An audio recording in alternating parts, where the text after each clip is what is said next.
लगाओ होना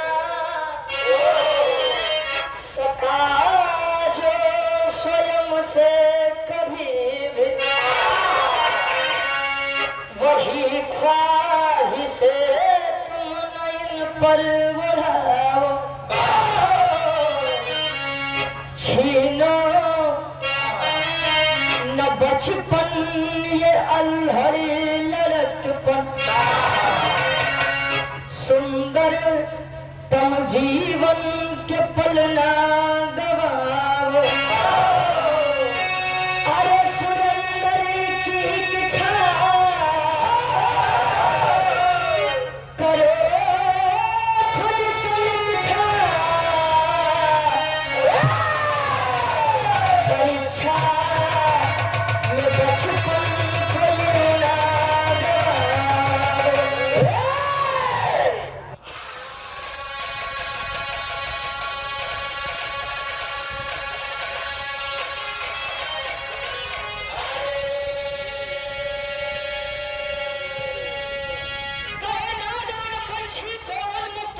इन पर कभी कुछ न बंधन लगाओ हो ना सका जो स्वयं से कभी भी वही ख्वाहिश है तुम न इन पर उठाओ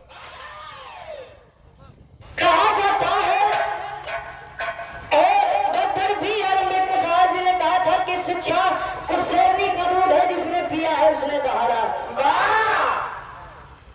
आजकल समाज में पहले के आदमी नहीं पढ़ा लिखा रहा गुरु जी वो तो मान लो ठीक है लेकिन आजकल तो ढेर आदमी पढ़ लिख के भी गंवारे होते हैं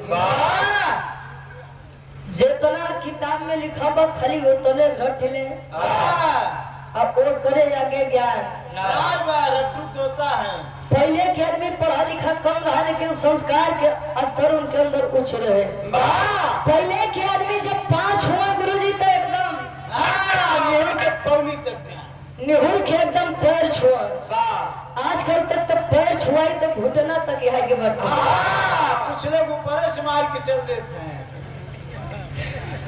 का करबा वो जमाना बड़ा एडवांस हो गया गुरु जी ए भैया बिहार के करीब आप लोग समझिए जो काम हम खुद नहीं कर सकते हैं अगर वह कार्य हम दूसरों के ऊपर थोप दें तो आदमी अगर करे की चाहत पर तो हो जाए लेकिन अगर ये कहा कि हम उसे जबरदस्ती करवाई ले तो कब नहीं हो सकता अरे वाह बिहार में बड़ी सुंदर भोजपुरी गजल लागे तो कोनो लड़का कोनो लड़की के देख के कहे कैसे वाह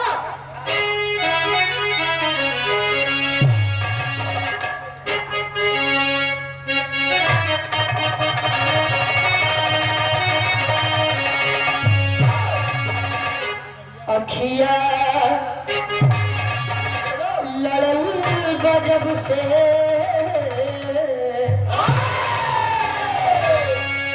अखिया लड़ल गजब से दिल में करार नहीं थे।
अखिया लड़ल गजब से दिल में करार नहीं कैसे भैया कवि जी फल में लिखा तो जमाने की सच्चाई इस बिरहा में कवि जी उतारते बसता के बोझ बसता के बोझ गहुअर बचपन दबा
शिक्षा सजा भइल बा बसता के बोझ गढ़ुअर बचपन दबा गइल बा। बिरहा के सुने वाले भैया जरा विचार करे हैं। लोग कहते हैं कि पढ़बे लिखबे तब जनबे।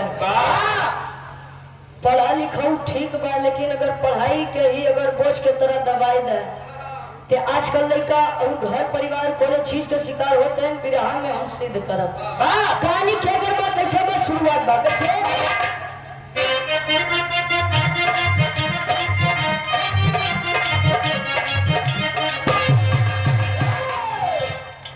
स्वप्न तो स्वप्न है बस छड़ की लहर होता है।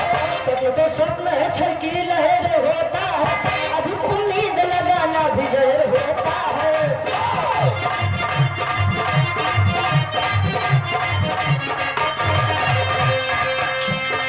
दोस्त खिलने के महक हर दिशा में जाते। दोस्त खिलने के महक हर दिशा में जाते। और मुक्त उड़ने के पंछी गगन को नाचेगा।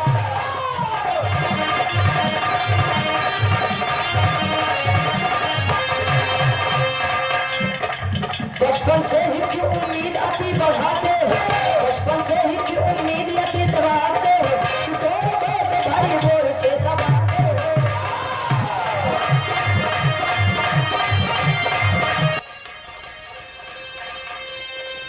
ABCD टेबल में किलकारी ABCD टेबल में कभी किलकारी अल्फाबेट अलग किशोरी में भारी हो।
चीज के विनाश चालू बा। कौन पहले के जमाना में रहे कि लड़का हाथ से अगर दूसरा कान छुई ले गुरुजी तो उम्र 6-7 साल है तो स्कूल में एडमिशन हो कब हो? आजकल के लड़का खाली बोले भर सीख ले प्ले केजी LKG UKG तो जाए के लड़का कौन फर्स्ट में जाते हैं। और आजकल लोगों के एक चीज तो बड़ी खराब आदत बा कि फ्री के चीज केहू के नाही भावत बा। फ्री में दवाई मिलत बा उ नहीं निक लगी। प्राइवेट चली जाइए 600-800 रुपया फीस दी है 2-4 हजार के दवाई ली है तो दवाई बड़ा काम करत डॉक्टर बहुत बढ़िया। फ्री वाले स्कूल में लड़का जाई तो कुछ नहीं सीखी। प्राइवेट स्कूल में 4,000-5,000 महीना देते हैं लड़का के कुछ नहीं है फिर भी प्राइवेट स्कूल जाता है खाली आदमी नाम खातिर। परिवार है, परिवार के मुखिया संतोष प्रजापति जी धर्म पत्नी और घर पे 2 बेटे हैं। बड़े बेटे का नाम मनीष प्रजापति और छोटे बेटे का नाम शौर्य प्रजापति बताया गया। मनीष प्रजापति जब 10वीं की परीक्षा को पास किया अच्छे नंबर से पिता संतोष प्रजापति अपने गले से लगाए प्रेम किए। पिता का बचपन से सपना था कि मैं इंजीनियर बनूं लेकिन परिस्थिति वश वह इंजीनियर नहीं बन पाए। तो आज अपने बच्चे मनीष प्रजापति के अंदर उनको अपना स्वप्न दिख रहा है। कौन बेटा दे परिस्थिति बस मैं तो इंजीनियर नहीं बन पाया लेकिन मैं चाहता हूँ कि तू इंजीनियर बने। मनीष प्रजापति भी बेचारा छोटा रहे सोच लिया अगर कि मेरे माता पिता मेरे बारे में कुछ फैसला किए हैं तो कुछ बढ़िया ही किए। विचार करें कैसे राम वृक्ष भैया हमारे पिसौरी से आपके द्वारा 100 रुपया बहुत बहुत धन्यवाद। मंटू राजस्थान में आज माता पिता सपना सजावट में कैसे एक लाइन तरस के संकेत करत हैं गुरु जी कोनो भौजाई अपने ननद से मजाक करत बा कैसे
एक बात दोहरा दो हमरे सियाराम बाबू के आदेश बा सेना लगे 1 मिनट अब ही इनके मन वाली भाषा आप समझ में आत बा बहुत बहुत धन्यवाद। सेना लगे आके नासिक कही आए हो बतावा लगे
₹51 बहुत बहुत धन्यवाद।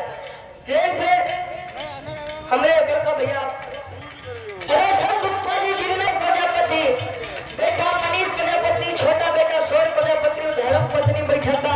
ए भैया लोग कहते कि माई के जियरा गाई के, पुतवा के जियरा कसाई के, बाबू जियरा सारे के। बारे बाबू आज महतारी समझावत बा अपने छोट के लइका के, का समझावे?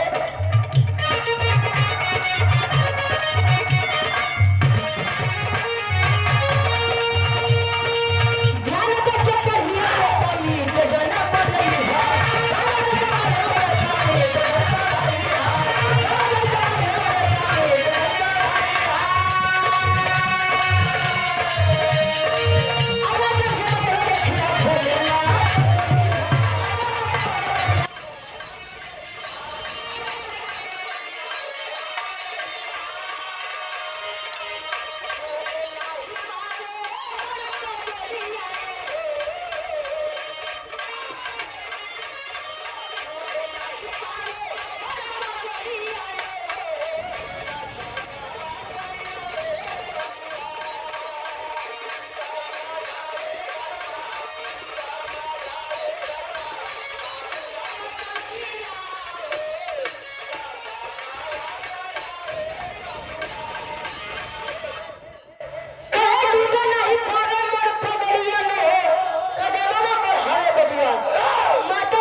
लड़का के कम बाकी बिटिया के तो ज्यादा आजकल आदमी कहते हैं कि तोरे वजह से हमार पगड़ी अरे कोई तेरे वजह से हमार मान सम्मान मिट्टी में नहीं मिले के चाहिए। अब लड़का मान सम्मान बचावे क्यों, बेचारे स्वतंत्र मन से अपन कार्य पूरा करे। माई बाबू समझावे कि बेटा कोटा शहर चल रहा हूँ, तेरा एडमिशन करवा दूंगा, 2-4 दिन तेरे साथ रहूंगा, तेरा मन भी लग जाएगा और फिर हम लोग अपने काम अपने गांव वापस आ जाएंगे। तू बढ़िया से पढ़ना लिखना, गलत संगत में मत पढ़ना।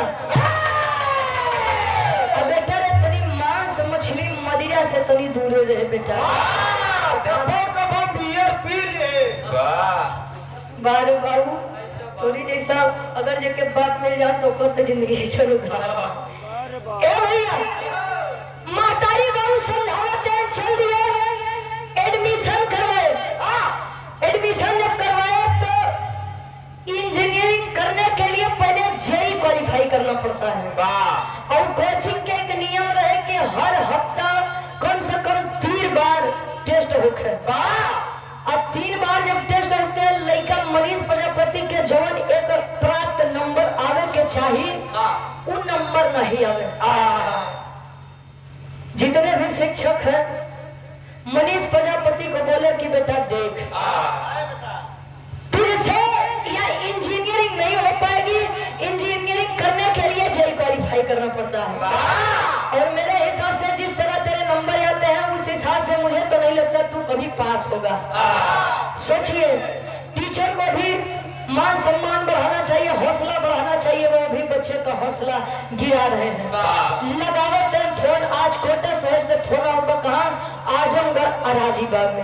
एक लाइन तरह लगे कोनो दुल्हन अपने सैया जी के राह देखत बा।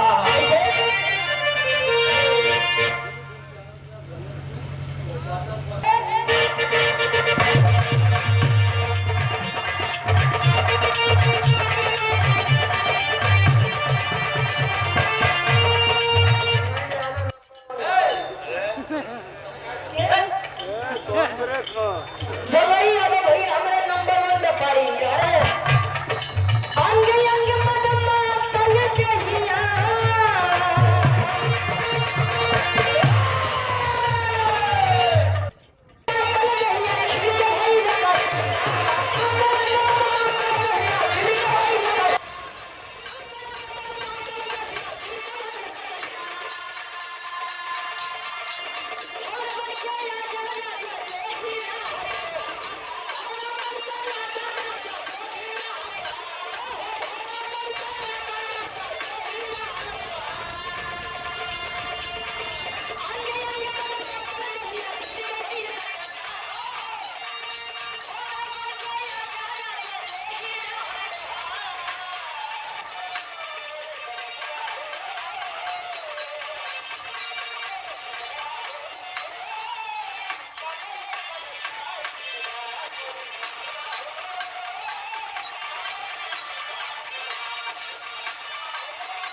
प्रजापति के पास। अब बात है हर हमने हो इच्छा,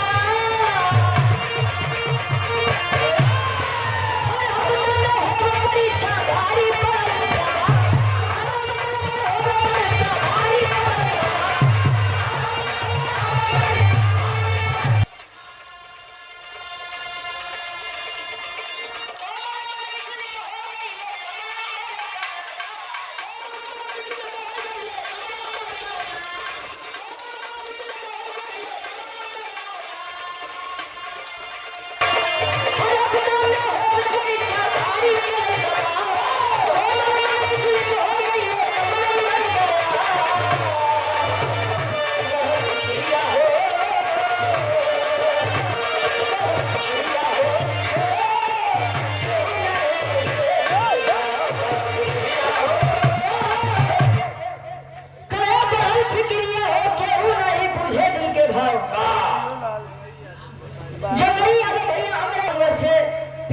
संतोष प्रजापति गाड़ी रखते हैं आवत हैं कहाँ कोटा शहर।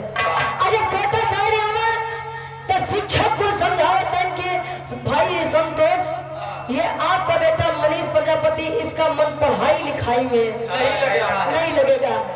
हमारी बात माना भाई, तेरे पीछे रुपया पैसा मत खर्चा करा, ले जा कोई बढ़िया कार्य आया कोनो बढ़िया कार्य में लगाएगा या दूसरा कुछ करवाएगा। कहे से कि एक और मन इंजीनियर बने में नहीं बा। पिता ले गए एकांत में अपने लड़का मनीष प्रजापति के समझावते हैं कि बेटा ए बेटा बड़े उम्मीद के साथ तुझे इस शहर में भेजा हूँ बेटा, बड़ा सपना सजा करके तुझे पढ़ा रहा हूँ। गांव समाज में बड़ी बदनाम हुई रे बेटा अगर तू इंजीनियर बन के नहीं है। हमार काम तो है समझाऊ को बाकी तू पढ़बा, हमें विश्वास बा तू इंजीनियर बन के लौटबा।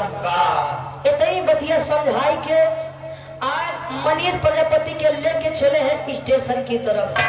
भाई मुझे ट्रेन पकड़ा दो, बाकी मुझे पता है कि तुम पढ़ोगे और इंजीनियर बन करके आओगे। ट्रेन पकड़ाओ तो कैसे टेरी के भाव लगेगा।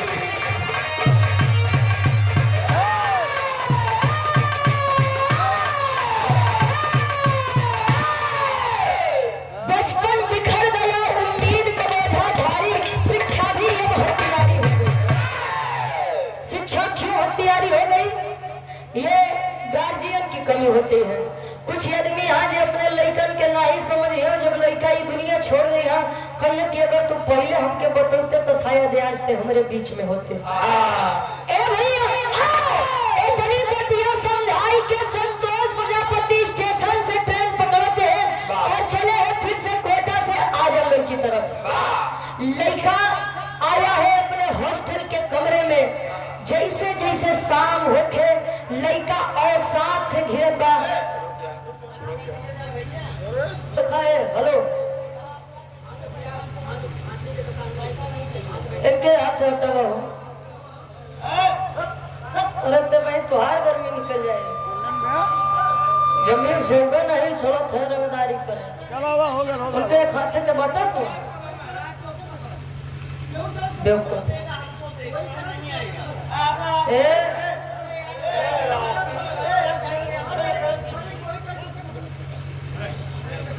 अर्जुन भैया अरे अच्छा भाई हिम्मत पकड़े के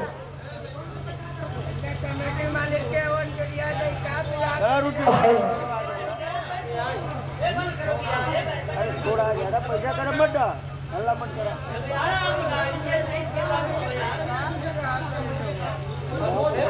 अरे तू 4 बार आके पकड़ थे देखा था तू बेवकूफी वाली बात करता तो पकड़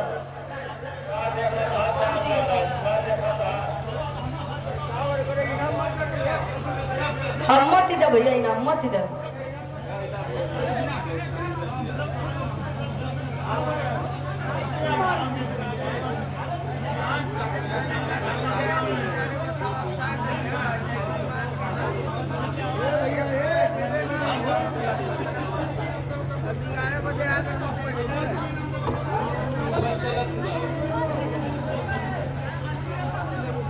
होगा तो मान और सम्मान में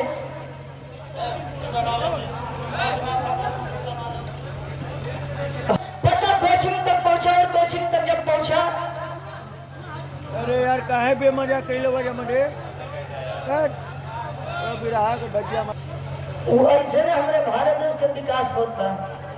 छोट से बड़ देखत है तो वो एक जने आ रहे हैं कहाँ गए? ए भैया जैसे जैसे ई बतिया फैलन बा, कोचिंग से फोन जाता कि भाई मनीष प्रजापति के पिता बोल रहे हैं। कहे कि हाँ हाँ बोलिए, मैंने अपने बच्चे को समझा दिया है और मेरा बच्चा मन लगा के पढ़ेगा। कहे कि भाई मेरी पूरी बात तो सुनिए। कहे हाँ बोलिए। कहे कि मुझे बताते हुए बेहद दुख हो रहा है, लेकिन अब आपका बेटा मनीष प्रजापति इस दुनिया में नहीं रहा। आवाक हो गए पिता। अरे आप झूठ बोल रहे हैं, अभी अभी मैं अपने बच्चे से मिल कर आ रहा हूँ, अपने बच्चे को समझा कर के आ रहा हूँ। मेरे बच्चे ने मुझे कहा कि पिताजी मैं पढ़ूंगा, और याद करे कि मेरा बेटा मनीष प्रजापति अब इस दुनिया में नहीं रहा।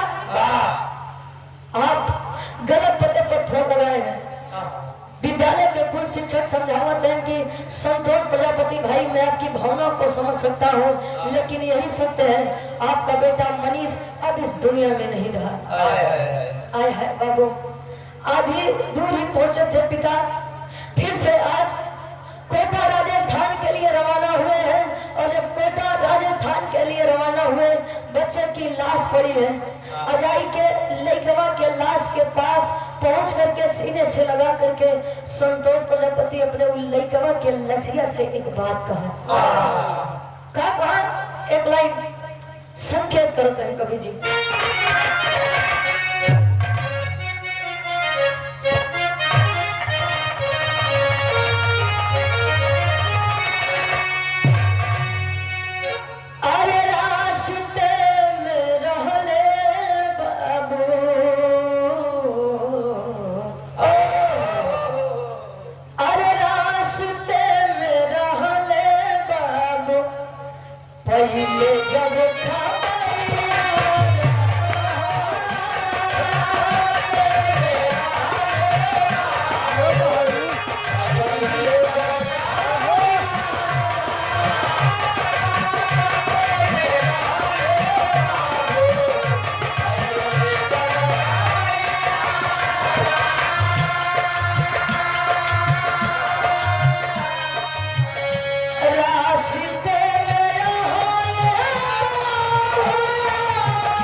लइकवा के रसिया से कहे, ए बेटा खाली एक बार उठ जा और एक बार मुझे कह दे कि पिताजी मैं तुम्हारे साथ चलना चाहता हूँ। अरे मैं तुझे कभी नहीं कहूंगा कि तू इंजीनियर बन जा, ये बन जा, वो बन जा। खाली बेटा एक बार उठ करके प्रेम से मुझसे बात कर ले। लेकिन साहब जो इस संसार को छोड़कर चला गया वो कभी दोबारा इस संसार में नहीं आ सकता। अजियते तो कदर नहीं, पर मरे के बाद आदमी कदर दे तो कदर खोने काम पे। जियते सम्मान नहीं, मरे के बाद आदमी रोवे तो आदमी थोड़ी देखे आवत बा कि हमारे मरे पे के रोवत बा। जब वो लड़का समझावे कि मैं ये नहीं कर पाऊंगा, तब तो जिम्मेदारियों का बोझा उस छोटी सी उम्र में उसके ऊपर दे दिया गया। और जब बच्चा उस माहौल को नहीं झेल पाया, समझ पाया, अपने आप को खत्म कर लिया, तो पिता रो रहे हैं कि बेटा एक बार उठ जा। क्या वो दोबारा बेटा वापस आ सकता है? कभी नहीं आएगा। आज लड़कवा के लाश एम्बुलेंस से आवत बा कहा, कोटा शहर से अराजीबाग आजमगढ़ उत्तर प्रदेश में। आज अब लाश आवत बा, आवाज हो गई मां। मेरे दरवाजे पर अचानक से एम्बुलेंस। मैंने अपने पति से बात किया, सब कुछ बढ़िया था, हर एक चीज बढ़िया था, मेरा बेटा भी ठीक था, मेरे पति भी ठीक थे, लेकिन अचानक से क्या हो गया? तो लड़कवा के लाश एम्बुलेंस से नीचे उतरत बा। मातरिया के आंखें से झरझरिया आंख से आंसू बहत बा। जाई के अपने लड़कवा के लगे एक बार और एक बात कहे। का कहे?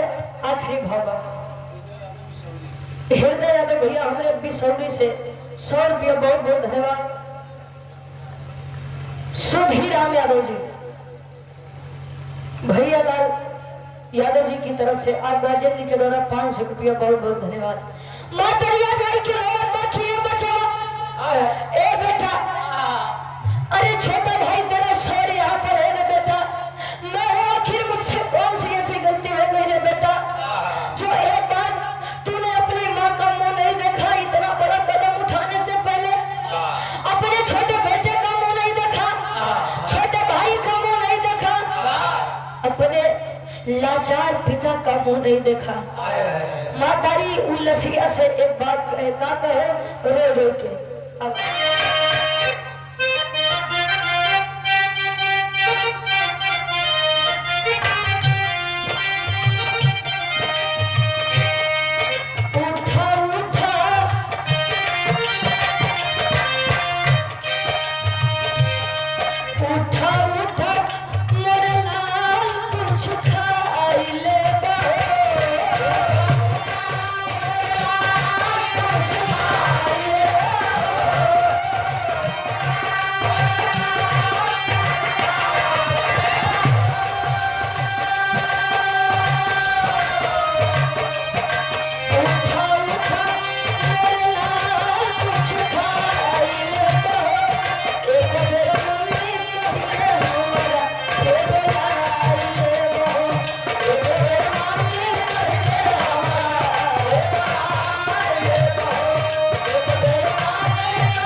शिक्षा या इंजीनियर बनाने का ख्वाब मेरे बच्चे को मुझसे दूर कर देती, तो मैं कभी भी अपने जिगर के टुकड़े को अपने से दूर ना भेजती।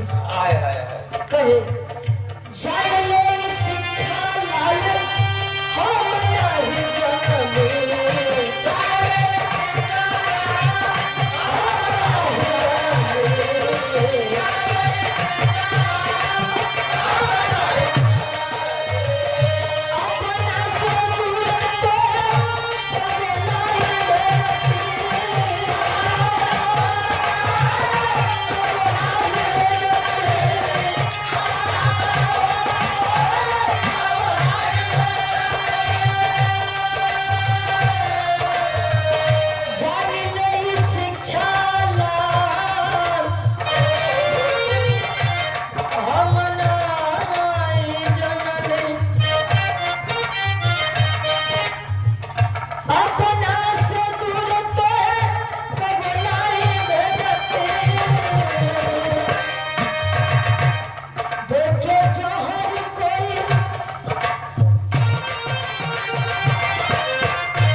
रोवत बहुत मतारी पहले आते थे तो हमेशा यही कहते थे कि माँ मैं ये खाऊंगा वो खाऊंगा यहाँ जाऊंगा।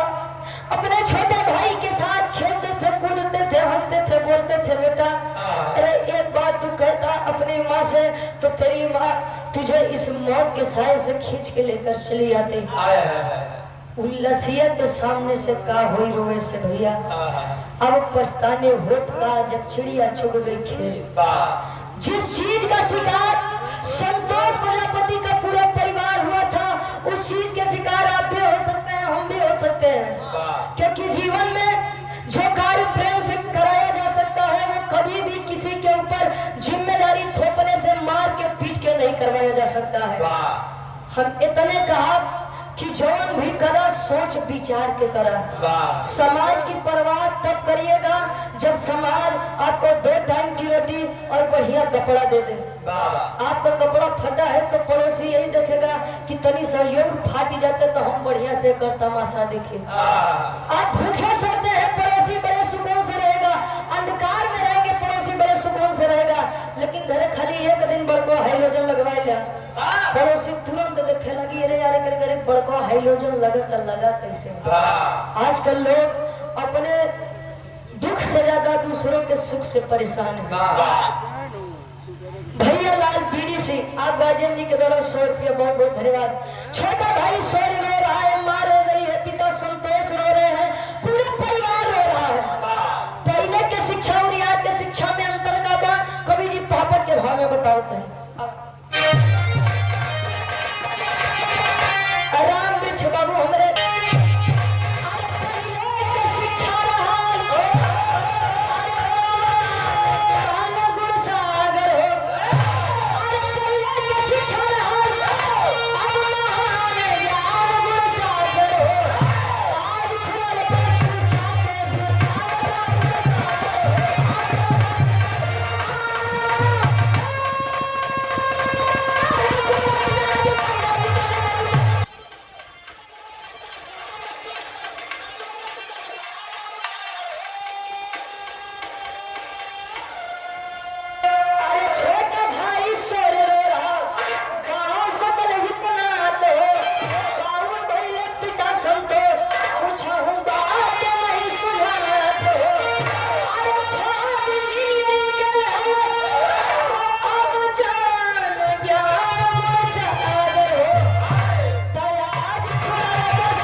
शिक्षा रहल महान ज्ञान गुण सागर हो।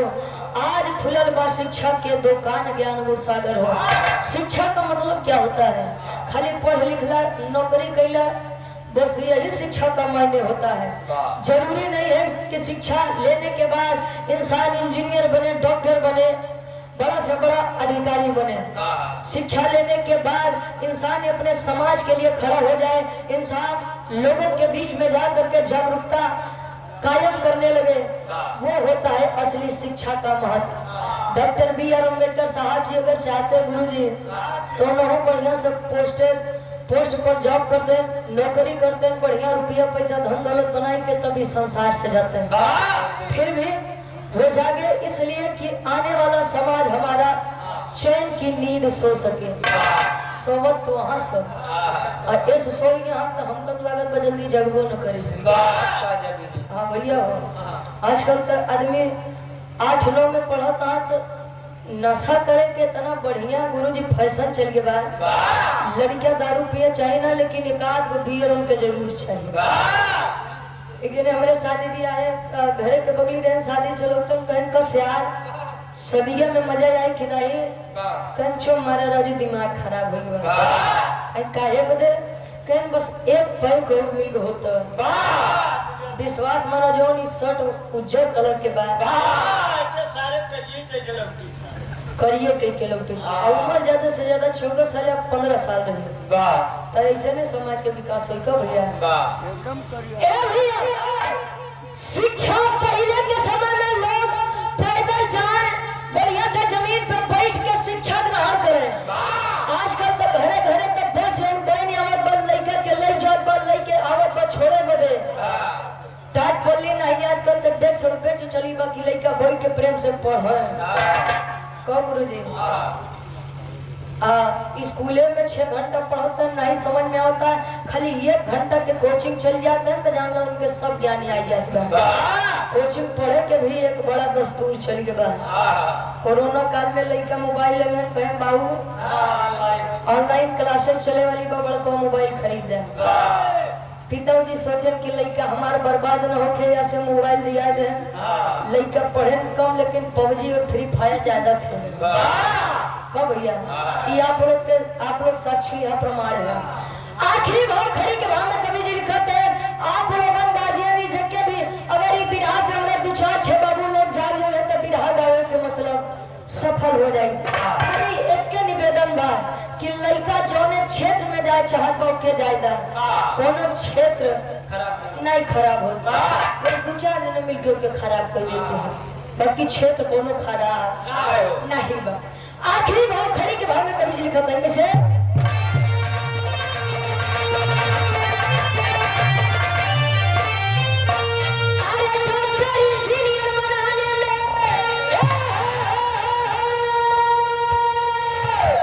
शिक्षा भारी हो गई तो सुना खेल के मैदान हो गई।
आजकल जन्म लेते हैं कि बेटा आजकल आदमी नहीं बताते हैं कि तुम्हारे पिताजी और पापा है।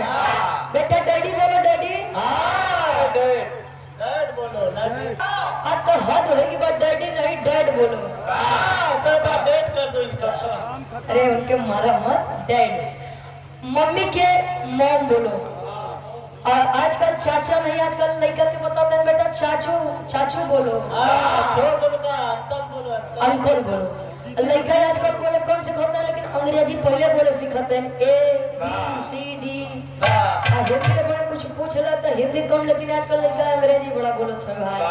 जो मातृभाषा भाव के भूल चल जाते हैं लोग अंग्रेज बनने चले जाते हैं। बा गुरुजी सरिया बा अंग्रेज चला गए लेकिन अपन झारे हरे छोड़ गए। यहाँ से हाथ जोड़ के निवेदन बा कि लड़का के कुछ भी करावे से पहले एक बार आप लोग कर राय जरूर ले लिया। अब ऐसा नहीं बा कि लड़का कहे कि बाबू हम शराब पे ठेका खोलब तो के मत खोलवाई दिया। हाँ अब ऐसा हमारा मतलब नहीं बा कि जो कहा वह कराई दिया जो उचित लगे, लेकिन जहाँ गलत बा के डाटा और जहाँ सही बा वहाँ आप लोग सपोर्ट करा। हाँ बिल्कुल जवान सम्मान हमारे मंजीत भैया के बाद केहू के बाद घर परिवार में आखिरी में खानदान का परिचय बा।